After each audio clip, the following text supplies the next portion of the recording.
بسم اللہ الرحمن الرحیم۔ السلام علیکم ورحمۃ اللہ وبرکاتہ۔ تاریخ اسلام جہاں بہت سی لازوال قربانیوں سے بھری پڑی ہے، وہیں پیاسوں کا ایک ایسا قبیلہ بھی ہے جس کی درسگاہ کے پہلے استاد حضرت عثمان غنی رضی اللہ تعالیٰ عنہ ہیں۔ کامیاب استاد بھی وہی ہوتا ہے جو اپنے شاگردوں کو اصول و معارف سے روشناس کروانے کے ساتھ ساتھ اس پر عمل کر کے بھی دکھائے۔ تاریخ انسانی کو اس بات کا اعتراف ہے کہ مظلوم مدینہ حضرت عثمان غنی رضی اللہ تعالیٰ عنہ نے اپنے دیے گئے سبق کا ایسا عملی نمونہ پیش کیا جس کے اثرات مدینہ کے میدان سے لے کر کرب و بلا کے صحرا تک محسوس کیے گئے۔ حضرت عثمان غنی رضی اللہ تعالیٰ عنہ کے والد کا نام عفان تھا۔ 5ویں پشت پر آپ کا سلسلہ نسب رسول اللہ صلی اللہ علیہ وآلہ وسلم سے جا ملتا ہے۔ آپ رضی اللہ تعالیٰ عنہ کا ذریعہ معاش تجارت تھا۔ قریش کے دولت مند ترین لوگوں میں شمار کیے جاتے تھے اور اپنی سخاوت کی وجہ سے غنی کے لقب سے پکارے جاتے تھے۔ آپ رضی اللہ تعالیٰ عنہ کی عمر اس وقت 34 سال تھی جب اسلام کا ظہور ہوا۔ حضرت ابو بکر صدیق رضی اللہ تعالیٰ عنہ سے آپ رضی اللہ تعالیٰ عنہ کے گہرے مراسم تھے۔ یہی وجہ تھی کہ حضرت ابو بکر صدیق رضی اللہ تعالیٰ عنہ کی خصوصی کاوشوں نے انہیں اسلام کی طرف مائل کیا۔ حضرت عثمان غنی رضی اللہ تعالیٰ عنہ خود اپنے قبول اسلام کا واقعہ کچھ اس طرح سے بیان فرمایا کرتے تھے کہ میں اپنی خالہ عروہ بنت عبد المطلب کے پاس ان کی بیمار پرسی کے لیے گیا۔ ابھی میں ان کے پاس موجود ہی تھا کہ رسول اللہ صلی اللہ علیہ وآلہ وسلم تشریف لے آئے۔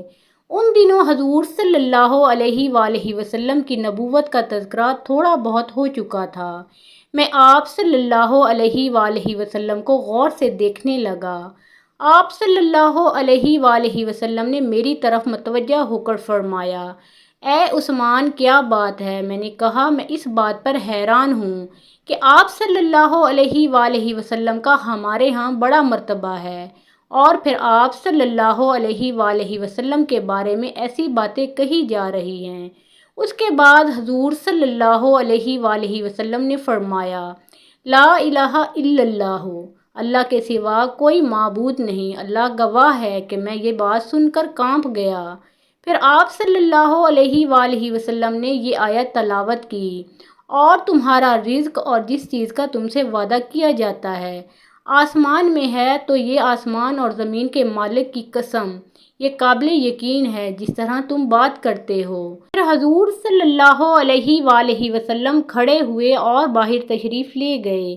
میں بھی آپ صلی اللہ علیہ وآلہ وسلم کے پیچھے چل دیا اور آپ صلی اللہ علیہ وآلہ وسلم کی خدمت میں حاضر ہو کر دست نبوت صلی اللہ علیہ وآلہ وسلم پر اسلام قبول کر لیا۔ جن دنوں پردے کا حکم نازل نہیں ہوا تھا، حضرت عائشہ صدیقہ رضی اللہ تعالیٰ عنہا فرماتی ہیں کہ حضور نبی کریم صلی اللہ علیہ وآلہ وسلم اپنے گھر میں تشریف فرما تھے اور میں ان کے پیچھے بیٹھی ہوئی تھی۔ اسی دوران حضرت ابو بکر صدیق رضی اللہ تعالیٰ عنہ اجازت لے کر اندر تشریف لے آئے۔ پھر حضرت عمر رضی اللہ تعالیٰ عنہ اجازت لے کر اندر تشریف لے آئے۔ پھر حضرت سعد بن مالک رضی اللہ تعالیٰ عنہ اجازت لے کر اندر تشریف لے آئے۔ اس دوران رسول اللہ صلی اللہ علیہ وآلہ وسلم گفتگو میں مصروف تھے اور آپ صلی اللہ علیہ وآلہ وسلم کی پنڈلیاں کھلی ہوئی تھیں۔ اتنے میں حضرت عثمان غنی رضی اللہ تعالیٰ عنہ اجازت لے کر اندر تشریف لے آئے۔ حضرت عثمان غنی رضی اللہ تعالیٰ عنہ کے اندر تشریف لانے پر رسول اکرم صلی اللہ علیہ وآلہ وسلم نے اپنی ٹانگوں پر کپڑا ڈال دیا اور حضرت عائشہ رضی اللہ تعالیٰ عنہا سے فرمایا، ذرا پیچھے ہٹ کر بیٹھ جائیں۔ جب سب حضرات حضور صلی اللہ علیہ وآلہ وسلم کی محفل سے اٹھ کر چلے گئے تو حضرت عائشہ رضی اللہ تعالیٰ عنہا نے عرض کیا، یا رسول اللہ صلی اللہ علیہ وآلہ وسلم، میرے والد اور دوسرے صحابہ اندر آئے تو آپ صلی اللہ علیہ وآلہ وسلم نے نہ پنڈلیوں پر کپڑا ڈالا اور نہ ہی مجھے پیچھے ہونے کا کہا، اور جب حضرت عثمان غنی رضی اللہ تعالیٰ عنہ تشریف لائے تو آپ صلی اللہ علیہ وآلہ وسلم نے پنڈلیوں پر کپڑا بھی ڈال لیا اور مجھے بھی پیچھے ہونے کا حکم ارشاد فرمایا۔ اس کی کیا وجہ ہے؟ تو حضور صلی اللہ علیہ وآلہ وسلم نے فرمایا، کیا میں اس آدمی سے حیا نہ کروں جس سے فرشتے حیا کرتے ہیں؟ اس ذات کی قسم جس کے قبضہ میں میری جان ہے، فرشتے عثمان سے ایسے حیا کرتے ہیں جیسے اللہ اور اللہ کے رسول سے۔ اگر وہ اندر آتے اور تم پاس بیٹھی ہوتی تو نہ وہ بات کر سکتے اور نہ واپس جانے تک سر اٹھا سکتے۔ پیکر حیا حضرت عثمان غنی رضی اللہ تعالیٰ عنہ کے جہاں اور بہت سے اعزازات تھے، وہیں یہ اعزاز بھی حاصل تھا کہ حضور نبی کریم صلی اللہ علیہ وآلہ وسلم کی دو صاحبزادیاں آپ رضی اللہ تعالیٰ عنہ کے نکاح میں آئیں۔ سب سے پہلے حضرت رقیہ رضی اللہ تعالیٰ عنہا کا نکاح حضرت عثمان غنی رضی اللہ تعالیٰ عنہ سے ہوا۔ جب وہ انتقال فرما گئیں تو اللہ رب العزت کے حکم سے حضور نبی کریم صلی اللہ علیہ وآلہ وسلم نے اپنی دوسری صاحبزادی حضرت ام کلثوم رضی اللہ تعالیٰ عنہا کا نکاح بھی حضرت عثمان غنی رضی اللہ تعالیٰ عنہ سے کر دیا۔ چنانچہ جب ان کا بھی انتقال ہو گیا تو آپ صلی اللہ علیہ وآلہ وسلم نے فرمایا کہ اگر میری اور کوئی بیٹی ہوتی تو میں اس کا نکاح بھی عثمان سے کر دیتا۔ چونکہ حضور صلی اللہ علیہ وآلہ وسلم کی دو نور نظر یکے بعد دیگرے آپ کے نکاح میں آئیں، اسی لیے آپ رضی اللہ تعالیٰ عنہ کو ذو النورین رضی اللہ تعالیٰ عنہ کے لقب سے نوازا گیا۔ تاریخ الخلفاء میں علامہ جلال الدین سیوطی رحمۃ اللہ علیہ لکھتے ہیں کہ حضرت عثمان غنی رضی اللہ تعالیٰ عنہ کے سوا دنیا میں کوئی شخص ایسا نہیں گزرا جس کے نکاح میں کسی نبی کی دو بیٹیاں آئی ہوں۔ خلیفہ ثانی حضرت عمر فاروق رضی اللہ تعالیٰ عنہ کی شہادت کے بعد حضرت عثمان غنی رضی اللہ تعالیٰ عنہ حضور صلی اللہ علیہ وآلہ وسلم کے جانشین مقرر ہوئے۔ آپ کے دور خلافت کے پہلے 6 سال انتہائی پرامن گزرے۔ مشرق و مغرب میں ہزاروں مربع میل رقبہ عہد خلافت میں مملکت اسلامی کا حصہ بنا اور سندھ سے لے کر جبرالٹر تک اسلام کا علم آپ کے عہد میں لہرایا۔ البتہ آخری 6 سالوں میں نفاق سے لبریز تحریکیں زور پکڑنا شروع ہو گئیں۔ حضرت مراد بن کعب رضی اللہ تعالیٰ عنہ روایت فرماتے ہیں کہ میں نے رسول اللہ صلی اللہ علیہ وآلہ وسلم کو فتنوں کا ذکر کرتے اور ان کا قریب ہونا بیان فرماتے سنا۔ پھر ادھر سے ایک شخص منہ پر کپڑا ڈالے گزرا۔ آپ صلی اللہ علیہ وآلہ وسلم نے اشارہ کر کے فرمایا، اس دن یہ ہدایت پر ہوگا۔ میں نے اٹھ کر ان کو دیکھا تو وہ عثمان بن عفان رضی اللہ تعالیٰ عنہ تھے۔ میں نے ان کا چہرہ آپ صلی اللہ علیہ وآلہ وسلم کے سامنے کر کے عرض کیا کہ یہی ہیں؟ تو آپ صلی اللہ علیہ وآلہ وسلم نے فرمایا، ہاں یہی ہیں۔ آخر کار وہ وقت بھی آیا جب باغیوں نے اپنے ارادوں پر عمل کرتے ہوئے حضرت عثمان غنی رضی اللہ تعالیٰ عنہ کے گرد گھیرا تنگ کرنا شروع کر دیا۔ حضرت عثمان غنی رضی اللہ تعالیٰ عنہ کے خلاف سازشوں کا بازار جن لوگوں نے گرم کیا ان کا سردار عبداللہ بن سبا تھا۔ یہ یہودی نسل کا ایک مکار آدمی تھا۔ اس نے پرہیزگاری کا لبادہ اوڑھ رکھا تھا۔ لوگ اس کی باتوں میں آتے چلے گئے۔ بے شمار لوگوں کو اس نے اپنا ہم خیال بنا لیا۔ عبداللہ بن سبا اور اس کے حامیوں نے فتنے اور سازش کی یہ آگ الزامات کے ذریعے لگائے اور ایسے الزامات لگائے گئے جن کی سرے سے کوئی حقیقت ہی نہیں تھی۔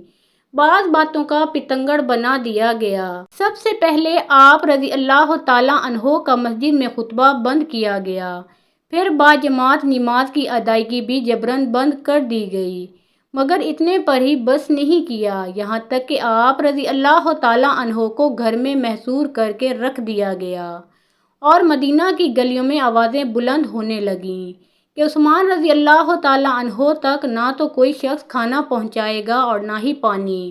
حضرت علی رضی اللہ تعالیٰ عنہ نے انتہائی کوشش کی کہ کسی طرح پانی حضرت عثمان غنی رضی اللہ تعالیٰ عنہ تک پہنچایا جائے، مگر باغی آڑے آ گئے اور مشکیزہ چھین کر پانی گرا دیا۔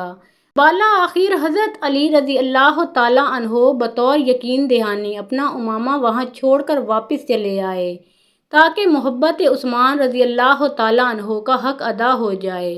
جب باغیوں نے حضرت عثمان غنی رضی اللہ تعالیٰ عنہ پر عرصہ حیات تنگ کر دیا تو حضرت علی رضی اللہ تعالیٰ عنہ نے اپنے جگرے گوشوں حضرت حسن اور حضرت حسین رضی اللہ تعالیٰ عنہم کو امیر المومنین حضرت عثمان غنی رضی اللہ تعالیٰ عنہ کے دروازے پر پہرا دینے کا حکم بھیجا اور ساتھ ہی ارشاد فرمایا کہ تم دونوں حضرت عثمان غنی رضی اللہ تعالیٰ عنہ کے دروازے پر پہرا دو اور کسی بھی باغی کو حجرہ عثمان رضی اللہ تعالیٰ عنہ تک مت پہنچنے دینا۔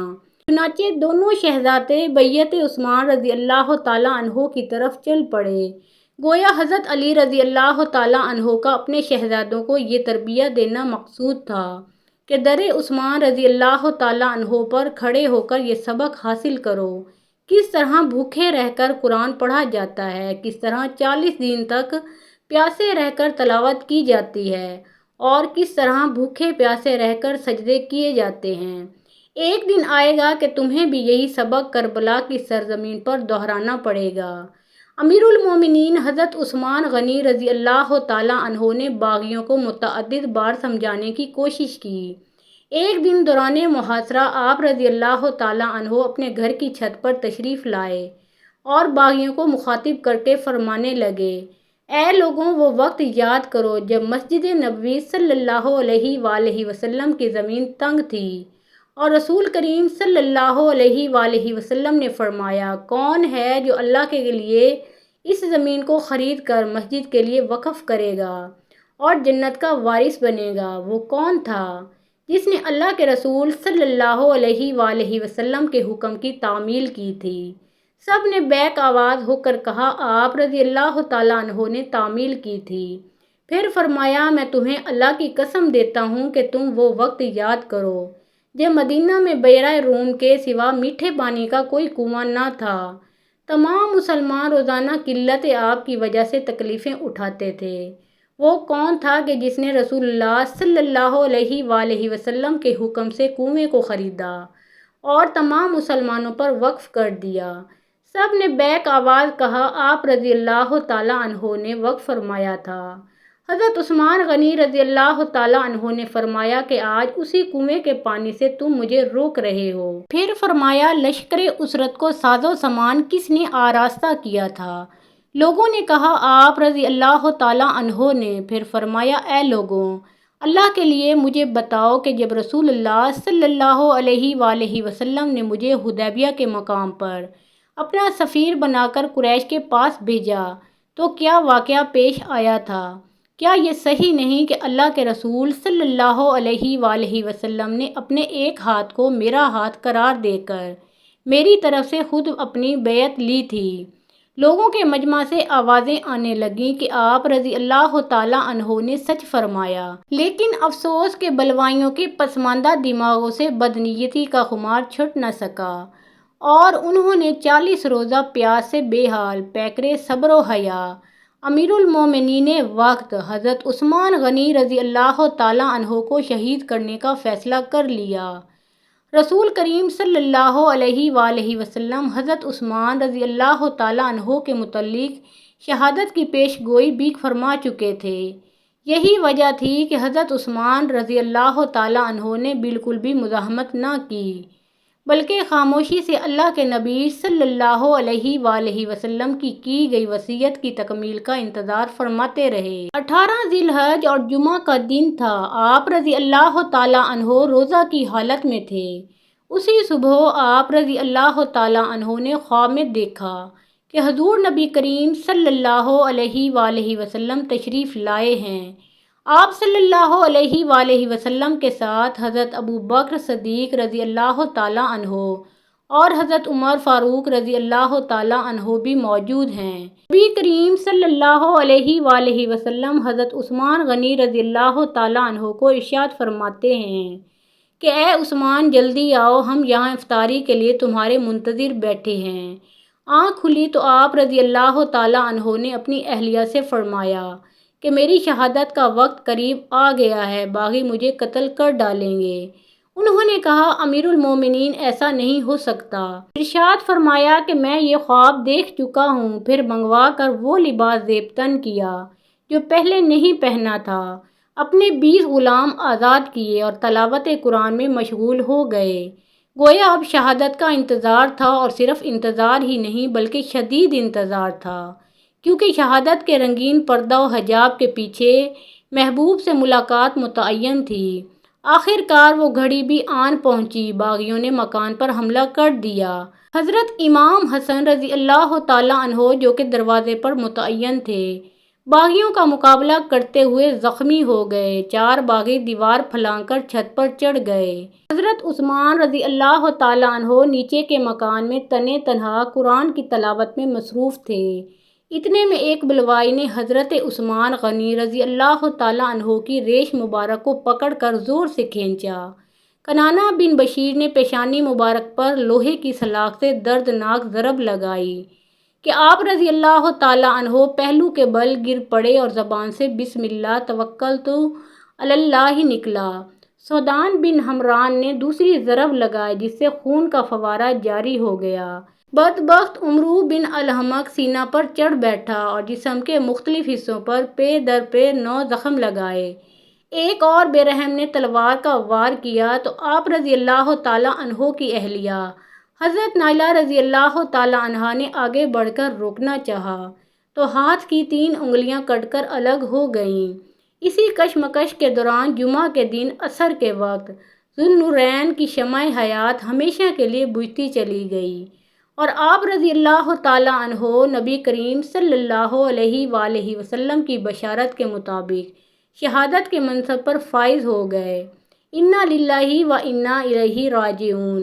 شہادت کے وقت جب تلاوت فرما رہے تھے تو ایک حملہ آور کے وار سے آپ رضی اللہ تعالیٰ عنہ کے خون نحق نے جسم اطہر سے جدا ہو کر قرآن کی جس آیت کو اپنا مسکن بنا کر بوسہ لیا تھا وہ یہ تھی، فَسَيَكْفِيكَهُمُ اللَّهُ وَهُوَ السَّمِيعُ الْعَلِيمُ۔ خدا کی ذات تم کو کافی ہے، وہ سننے اور جاننے والا ہے۔ 2 دن تک آپ رضی اللہ تعالیٰ عنہ کی نعش مبارک بے گور و کفن پڑی رہی۔ تیسرے دن چند خوش قسمت مسلمانوں نے سرخ پھولوں کی بجائے سرخ خون سے ڈھکی ہوئی میت کو کندھا دیا۔ حضرت زبیر بن مطعم رضی اللہ تعالیٰ عنہ نے آپ رضی اللہ تعالیٰ عنہ کی نماز جنازہ پڑھائی اور صرف 70 مسلمانوں نے آپ رضی اللہ تعالیٰ عنہ کی نماز جنازہ پڑھی اور کتاب اللہ کے سب سے بڑے خادم، سنت رسول اللہ صلی اللہ علیہ وآلہ وسلم کے سب سے بڑے عاشق، محسن اسلام کو جنت البقیع کے گوشہ میں ہمیشہ کے لیے سلا دیا گیا۔ اللہ تعالیٰ کی ان پر بے شمار رحمتیں نازل ہوں، آمین یا رب العالمین۔ محترم ناظرین، اگر ویڈیو پسند آئی ہو تو لائک شیئر کریں اور مزید اسلامی واقعات کے لیے ہمارے اس چینل کو سبسکرائب کریں۔ اللہ آپ سب کا حامی و ناصر ہو۔